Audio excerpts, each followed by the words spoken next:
And we are back, and we are live here with Mr. Cormac, and I hope I pronounce your last name right. Bowell. Bowell, yeah. Bowell. Okay. Yeah. From the Republic of Ireland. That's me. Yeah. And so, can you tell us a little bit, or maybe a lot of it, about scouting in Ireland? How it might be similar to what we know, and I'm sure it's a lot different too. Right. Well, I mean, there are, if you do a Venn diagram of scouting in Ireland and scouting in the US, there'd be, to use that expression, there's a lot more that unites us than divides us, but there are subtle differences. I mean, we have a group system here in Ireland whereby you would have a group leader managing at least one section in a group. So the sections that we have here are Beavers, Cubs, Scouts, and Venture Scouts. Now that would translate into American, I think it's Tiger Scouts, Cub Scouts, Scouts, and is it Explorers? I think maybe, or well, we actually have Venture Crews now, so right, they go from 14 to 21. Yeah, and they would all under the umbrella under the one group label. Now I'm slowly trying to get reaccustomed to it again because I've only just moved back home to Ireland 4 years ago. And unfortunately, with my line of work, I can't really commit to a group. So I'm trying to find somewhere that'll just let me pop off the subs bench now and again. But I was in England for 17 years working over there. And so the bulk of my more recent knowledge would be more UK-based and Irish-based. But we did have a major development here back in the early 2000s when the two associations on the island of Ireland merged into one. So you had the Scout Association of Ireland, which had been around since 1908. And then you had what was then Catholic Boy Scouts of Ireland, which was around since 1927. Now, we're currently in the centenary of a load of different events that happened between 1916 and 1923, the War of Independence and the Civil War and so on. So there was, after the upheaval of the War of Independence and the Civil War, the established Scout Association that would have been more widespread in Ireland at the time was identified with the old colonial administration. So it wasn't very well populated by members of the Catholic and nationalist community. So in 1927, two Dublin priests, Tom and Ernest Farrell, set up Catholic Boy Scouts of Ireland, and it just thrived. But over the decades, obviously, as time progresses and things evolve, and that in the early 2000s, there was a desire there for both associations to merge into one. So for a while, you had Scouting Ireland SAI and Scouting Ireland CSI. That's not to do with crime scene investigation. That's Catholic Scouts of Ireland, whole other different thing, So eventually they dropped the two end handles, and it's Scouting Ireland now. So it's a very active, or well, not at the moment. It's not that active, obviously, as is a lot of places around the world. But just with it being JOTI weekend now, I've been talking to a lot of groups, and the differences. I mean, I spoke to a group of scouts and their leaders in France this morning, and they were all sitting 2 meters apart, with their masks on, and yet 10 minutes later, I'm talking to a group of scouts in Sweden. There's 20 of them all piled in trying to share the one camera, and it's different everywhere.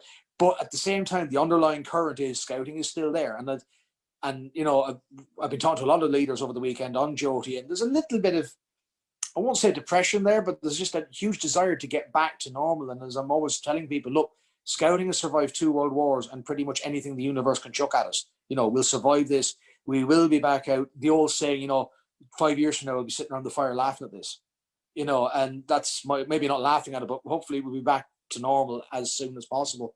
And in that regard, that's the underlying common denominator I've seen with 7 different countries so far, and we're only not even halfway through JOTI yet. So with the United Kingdom Scouts at the moment, they're allowed to have face-to-face meetings now again, with certain restrictions. Some organizations are allowed to have outdoor only.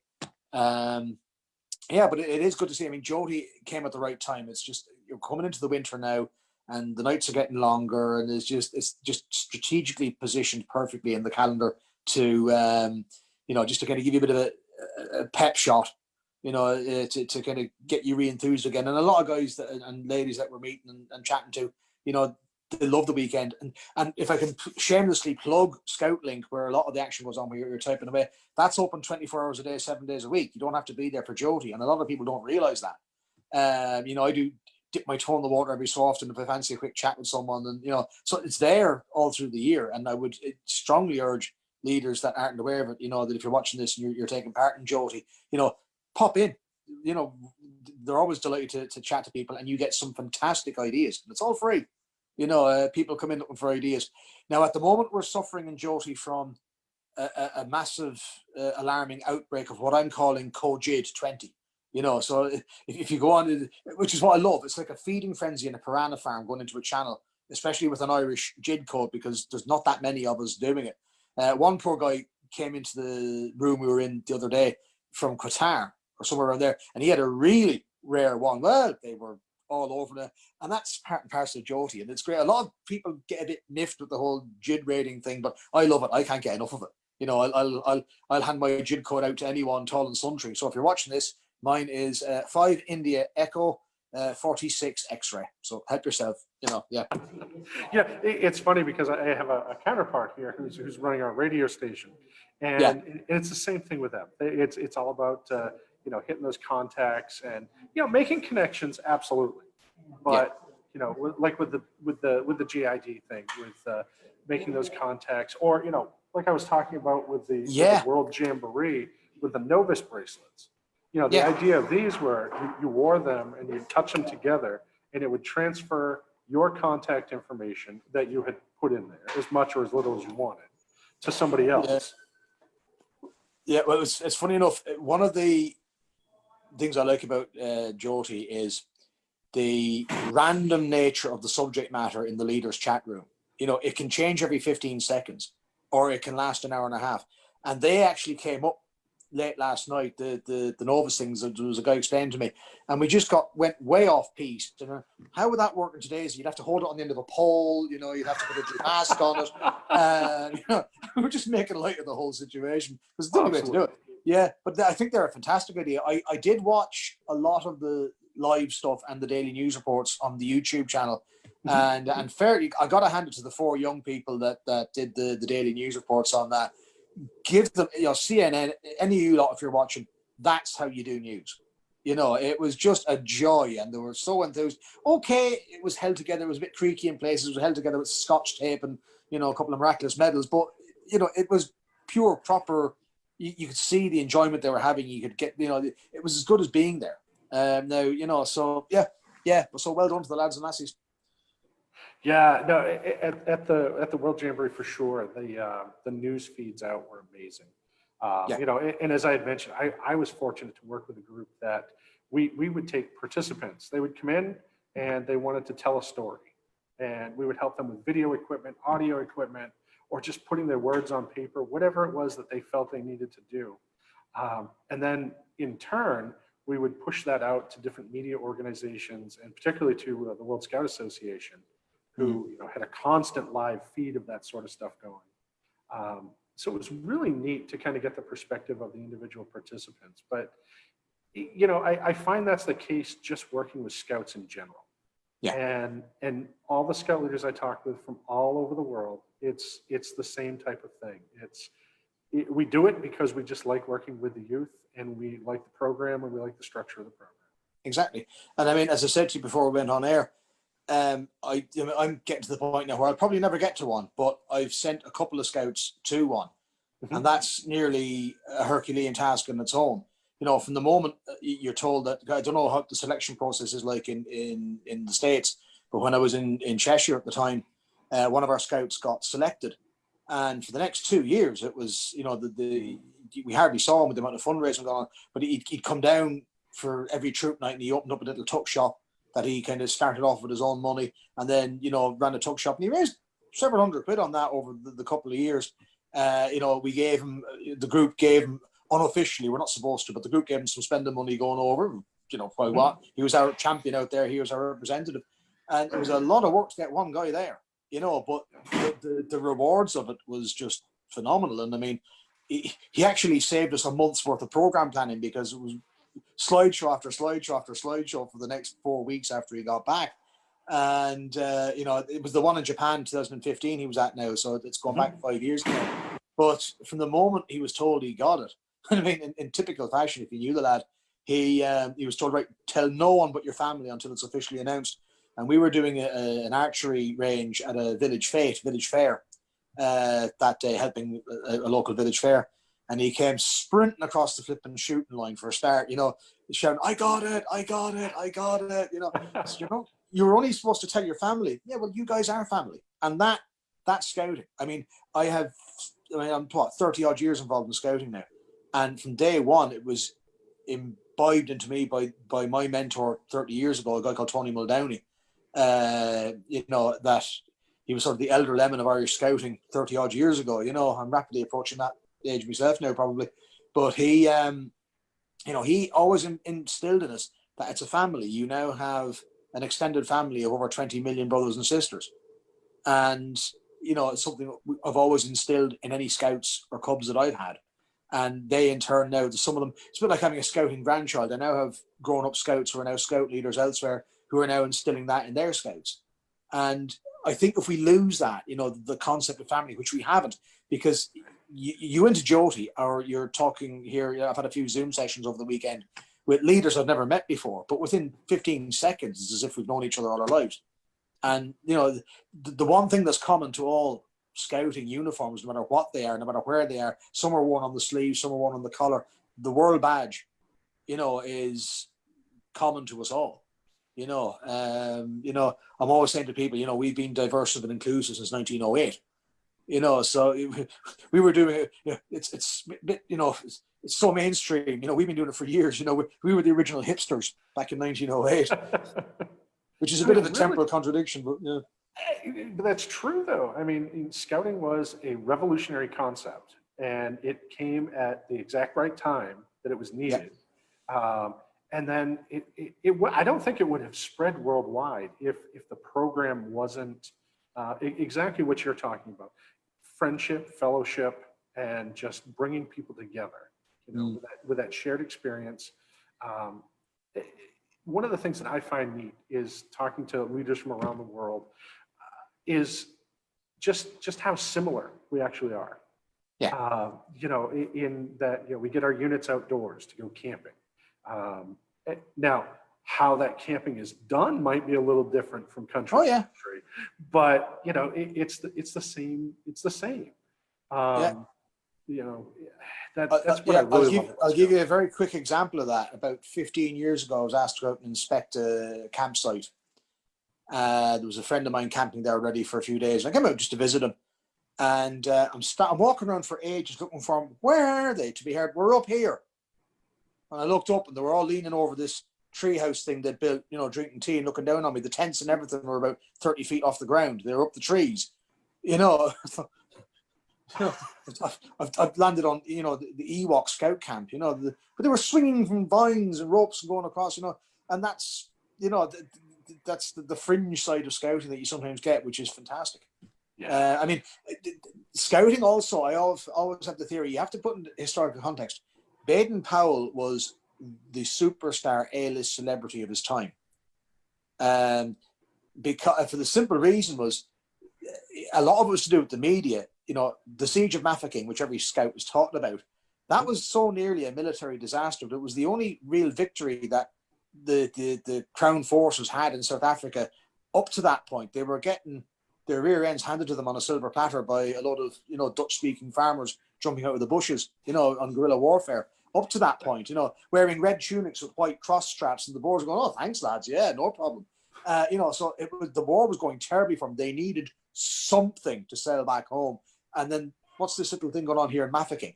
So, so to relieve Mafeking, they had to actually divert huge resources from other places that was needed to relieve Mafeking so they have some sort of a victory. And it was absolutely played up in Britain. So overnight he became a rock star, so he would be I don't know what I can't think of the guy that won 5 Super Bowls in a row, the quarterback. Tom Brady. Yeah, Tom Brady, right? we won't mention Inflategate, but yeah. But see, that even made the news over here in Ireland. Now I'll tell you, yeah, along the lines of and finally, in the news, they're at it again in America, yeah. But this is what happens when you play with a ball that isn't round. But anyway, yeah. So I'm going off piece. But Baden-Powell was he was a cult celebrity star of his time. Had anybody else tried to do this, and And again, once it was set up, I mean, a lot of people don't realize that scouting, there were dozens of independent little troops cropping up all over the place. But when you had scouts cutting down trees in Hyde Park and, you know, the Vicar's Garden and that, and it was known as legalized mischief. You know, this legalized mischief must be dealt with. So, right, come here, you have a job for you. You're now retired. Get this law in order. And that's effectively how scouting started, you know, it at its bare bones. But it was just a cosmic, everything falling into place at the right time. And the right people in the right place at the right time. Now, sometimes people ask me, would scouting have started without Baden-Powell? Because there was you had other organizations there like the Boys Brigade and so on. And I mean, Baden-Powell never intended originally to have, when he wrote Scouting for Boys, it was never intended to start a new youth organization. It was offered to other organizations as a supplement to what they're already doing. But again, God, the universe, whatever you want to call it, had other ideas. No, we're going to have that now as a whole new youth organization. And here we are 112 years later, and we're still going. You know, I sometimes rather tongue-in-cheek say that, you know, 112 years after it was founded, Christianity had maybe 3,000, 4,000 members. You know, we have 22 point something million in nearly every country bar 5. Okay, one of them is the PRC. That's a big one. But where will we be in 2,000 years? Will people be venerating Saint Rob Sargent? You know, for one of the earliest martyrs of the Scout Church. Again, that's a bit tongue in cheek. You know, that's only my own personal opinion. Absolutely. Yeah. Absolutely. Yeah. You know, but you know, that's part of it, though. It is Scouters. You know, we just like to have fun as much as the kids do. You know. Yeah. So with kind of coming back around to the makeup of scouting in Ireland, what's the highest award that a scout could earn? It's called the Chief Scout Award. It's a little bit like, now I'm horribly out of date with the US system, your system. I think you still have first class, tenderfoot first class, second class. Is it Life Scout? Yeah. So we go Scout, tenderfoot, second class, first class, Star, Life, and then Eagle is our highest. Star. I knew there was one in there somewhere. Yeah. So it's a similar scheme to that. Now I'm still trying to get my head around it because it changes every 5 minutes nowadays. Right. You know, I think they stopped doing printed copies of it because it's out of date when it comes out already. But that's the fast world we live in. You know, if you've ever heard of a thing called Moore's Law, which stipulates the technology is either half the price or twice as efficient within 18 months. So it's very similar to scouting. Yeah, there's different levels you attain to go to the Chief Scout Award, which is the highest award that a scout can receive. And they're not easy to get. I mean, it's the same in the UK. You have several, like the Expedition Award, the Global Award, and so on, all building up to the Chief Scouts Gold Award. Now, their system is slightly different. When you're a beaver, you do a whole range of challenges to get the Chief Scout Bronze Award. In Cubs, the Silver Award. In Scouts, the Gold Award. In Explorers, then you have 2 more Platinum and Diamond Award. You know, so, but it's frightening when you think. I mean, I know I saw a list of badges available in the States the other day, the merit badges that can be done. It's longer than a Leonard Cohen song. You know, it's just huge.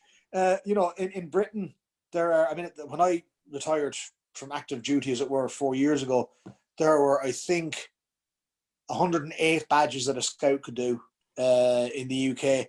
And you nearly always saw one newspaper article a year in the local paper about a scout who managed to get them all. And, you know, just the sheer effort that must go into it. And I mean, and you sometimes, I think about 6 months ago, I saw a news article online where an American scout had actually, I think he had 4 baldrins, 4 bandanas. Yes. And his Order of the Arrow on top of that, and his eagles. How this child didn't have, you know, curvature of the spine is beyond me. You know, and you just got to take your hat off to me, even if they only earn a handful of badges. I mean, I'll give you another little example. When I was in Cheshire County in England all those years, there was a huge event run every year called the Cheshire Hike. And you had several hundred scouts in twos, and it took months of training and preparation. You know, even for the junior section, the 11 and 12-year-olds, they had to do a total of, I think it was 35 kilometers over 2 days, full pack, doing a load of incident bases along the way. You know, you'd arrive at a base and the guy would say, right, your partner's just fainted. What do you do? or you'd arrive at a base and there'd be dozens of international flags, name them all. You'd arrive at another base, right, here's 2 semaphore flags, you know, and so on. And you get to, you know, the finish, but not everybody finishes, you know, so it's just to finish it itself is a huge thing. And the level of logistics and organizing that goes into it, but to see the youngsters coming in on the Sunday, they can barely walk. It's like watching, you know, rehearsals for extras of The Walking Dead. You know, they're coming in. You get scouts coming in where he's carrying 2 rucksacks and his partner trying to get to the finish. And, you know, and when they get to the finish, they get their hike neckerchief, they get their hike badge, their hike woggle, a certificate, and just the sheer sense of achievement. Now, there are trophies for the best district and so on for each district and that. But that every year was just, you know, and I always say to people when they're giving out about young people nowadays, come and have a look at that for a weekend. Or volunteer, get the relevant clearance and go and volunteer at your local scout group for, you know, 6 months, and you will have a totally different view of young people afterwards. Absolutely. It does my head in. It is one of my pet hates because I work with young people for a living. I own a small heritage education company. I go up and down Britain and Ireland going to schools and museums doing hands-on historical workshops, living history workshops and that. And, you know, okay, I'm always saying to people, bad news doesn't sell newspapers. You know, the day I see the major mainstream, you know, news outlets, let's have a few more articles and a few more of those and finally stories where, you know, 2 scouts have given up 6 months of their life. I'm going to give a little plug to a boy in England at the moment. Oh God, what's his name? But he's been camping out since he's 200 and something nights now into a camp out in his back garden in England to raise money for his local hospice. You know, his next door neighbor was a big camper and adventure and all that. And he was very friendly with the family, and both he and unfortunately his wife died within about 6 months of each other. So the young lad, he left the young lad his tent and all his camping equipment in his will. So the young lad decided, right, I'm going to raise money for the local hospice. So he's been camping in his back garden now for 200 straight nights plus. If you go to YouTube and just type in 10-year-old camping England back garden, you'll probably find it. It's there somewhere. I'll send you a link to it via an email later on. You can plug it. But it's you know, I'm doing a shameless plug here. I mean, I've never met the lad. I don't even know who he is, but I don't even know if he's a scout. He probably isn't. But that's the type of things that young people are capable of. But it's very often they're consigned to the and finally moments in the news, and that's what does my head in. You know, there are far more amazing young people out there than there are ones that could do with scouting. You know, somebody made the radical idea in Ireland once, well, maybe we should make scouting like national service. You have to do at least 6 months, you know, in secondary school involved with scouting.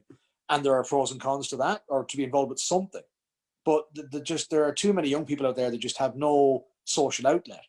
And the ones that join scouting, you know, within 6 months, the difference in them is, you know, physically, mentally, spiritually, you know, socially is just unbelievable. Whether it's in Ireland or Indiana.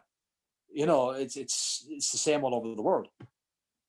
Absolutely. And that's one of the things I'd just like to thank you for today, with just kind of reaffirming that, you know, because a lot of us who have met scouters from around the world, been involved with international activities, that sort of thing, you know, we can come back and we can talk about it, but it's that reaffirmation, that reality of it, that scouting makes a difference. And it doesn't matter if it's scouting in the United States, in Ireland, in South Africa, in Australia, wherever it happens, scouting makes a difference in the lives of the youth and in the communities that those youth are in.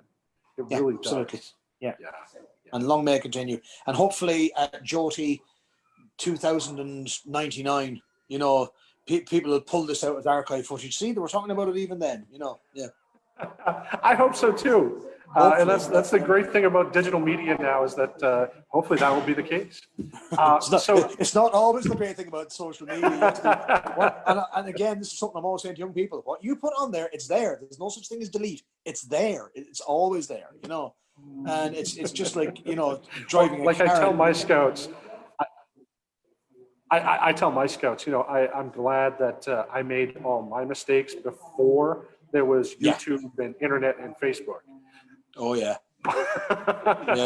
You only ever had to worry about one set of photographs of, you know, you on camp looking a bit rough in the morning, You know, right? Oh, can I have that and the negatives, thank you. Right? You know, yeah, that's it. It was done and dusted. Nowadays, you don't know what's out there. You know, Absolutely, absolutely. who knows? Well, Cormac, thanks for joining us. I'm going to close off our Facebook problem. Live now. And yeah, definitely, I'd like to stay in touch and Absolutely, do some yeah. more sharing of ideas and everything. We'll So. probably be trading banter on the chat room now later on at some stage. Because Oh, 100%. I'm headed back in there very shortly. So, yeah. but thank you, and thank you for your perspective. My pleasure. I'll give you a long distance left handshake there now. The proper way, with the thumb, with the little finger down. Yeah, the traditional way. Yeah, that's it. Yeah. All right. Take care, Cormac. God bless, Rob. Take care.